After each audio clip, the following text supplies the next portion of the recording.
When Lucas realized it was his first wedding anniversary, he knew he had to make it unforgettable.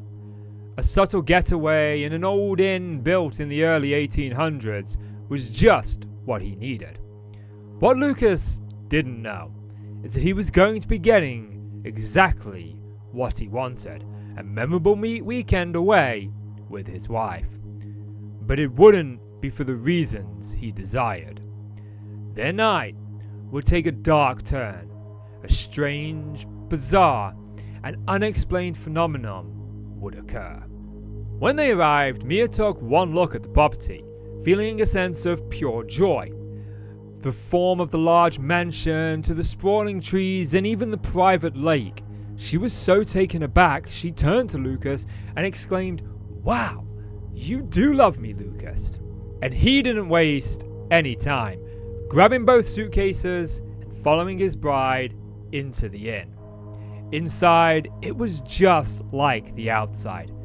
Beautiful, old, and perfect. Tiled floors, paneled wood on the walls, the very sight excited the couple. As they approached the receptionist desks, their hopes soon turned to fear, as the very room that they had booked was no longer available. Damp had been found inside, and the suite was booked to be repaired. Gutted at first, the couple continued to listen to the receptionist as she revealed that they had actually been upgraded into a larger, bigger suite. It seemed too good to be true. The four-poster bed, something that Mia really was excited about, that didn't stick with her at first. It was something that the receptionist actually said, or rather, missaid. As the receptionist said, "You should be very comfortable there," before correcting herself and saying, "You will be very comfortable there." And so she reached behind her, grabbed a large key, and handed it to the couple. They followed her direction, heading up the stairs, following a long hallway. It stood out to the couple as there just wasn't any other rooms on this hallway. Just a long corridor leading to their room at the very end. In the room, they were taken aback by how elegant everything looked, but nothing quite like the view outside the window. Mia could see the lake and what looked like pathways leading in various directions. Mia wasted no time putting away all of her belongings. Meanwhile, Lucas would grab the kettle and begin making a cup of tea, pausing as the scent of something very unpleasant caught his attention. Taking a deep breath, it smelled like stagnant water. It was incredibly strong. So strong, he thought about asking Mia if she could smell it. But just as quickly as it came, it disappeared. The suite was perfect, except there was one locked door.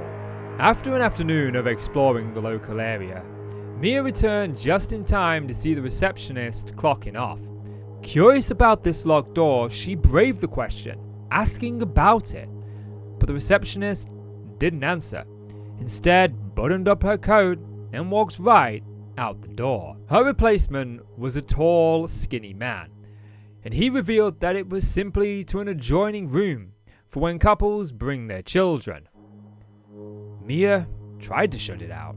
The thought of children, her and Lucas had tried multiple times, and even though the tests were always in their favor, they just couldn't seem to carry a baby to full term. So Mia tried not to think about it and decided it was time to call it a night. That night, as Lucas returned to the room, the raw stench of the stagnant water hit him again. The same smell. Mia, she didn't seem to notice, or if she did, she didn't mention it. Feeling tired and putting it down to the lake outside, the couple decided it was time to get some sleep. It was supposed to be a relaxing sleep, preparing them for a weekend of discovery and adventure. But as Lucas laid there sound asleep, he was suddenly awoken by a harsh thud against his head. Instinctively, he turned to his wife, who was now sitting bolt upright in bed. And he said, "Why did you do that?" Before he could finish, she slapped a hand over his mouth, motioning with her arm towards the foot of the bed. Lucas, he peeled the covers down, peering over the edge.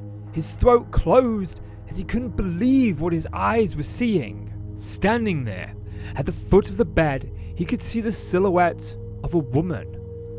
Tall and slender, she glided, not walked, but glided across the floor, wearing a dark dress. Most of her features were hidden in the shadows of the night. But her face, that they could see, and they could see it clearly. It was unnaturally pale, grey and bloated. The woman didn't seem to even acknowledge the couple, heading straight to the locked door of the adjoining room. She opened it so quickly the couple didn't even see what was inside. Then she disappeared. Unsure at what they'd witnessed, Lucas and Mia jumped out of bed, switching on every light they could find. They weren't going to be staying in that room any longer. Wasting no time, they headed straight for the front desk. The same slender, tall man who'd taken over from the rude receptionist, he was still on duty, and they explained everything to him. The gliding, the lady, they spared no detail. Other commuters and patrons were listening in as Mia just babbled about this old woman who had glided across their floor. But without even reacting, the new clerk simply said it was merely a trick of the light, a common sight in that particular room from guests. Pair that with the long drive and the fact that the couple had had a couple of drinks with their lunch, the clerk merely dismissed it all away in a bold, stern, uncaring voice. Infuriated, Lucas almost spoke up until Mia shushed him, demanding the couple be given another room. Fortunately, a smaller room was available. They stayed that and only that night before leaving in the morning. As the couple were packing up their belongings, the same rude receptionist from yesterday approached, and shocked at why this couple was packing up and unsure what they were doing, she decided to ask them, "Why are you leaving? You're down for 3 days." The couple told her exactly what they'd seen, and then that's when she revealed the truth. They didn't let that room anymore. Too many guests had reported the same black-figured lady with the pale face and bloated looks.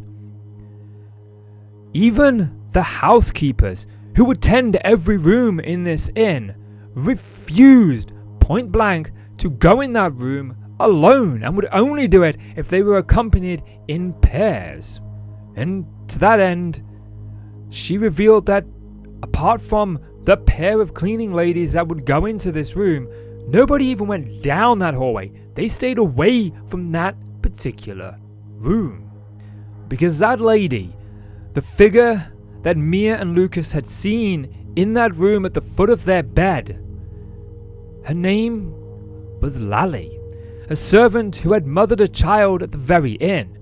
But at the time, the mistress who lived there was incapable of having children of her own, telling Lally that if she handed over her baby and gave her baby to the mistress, that she could stay.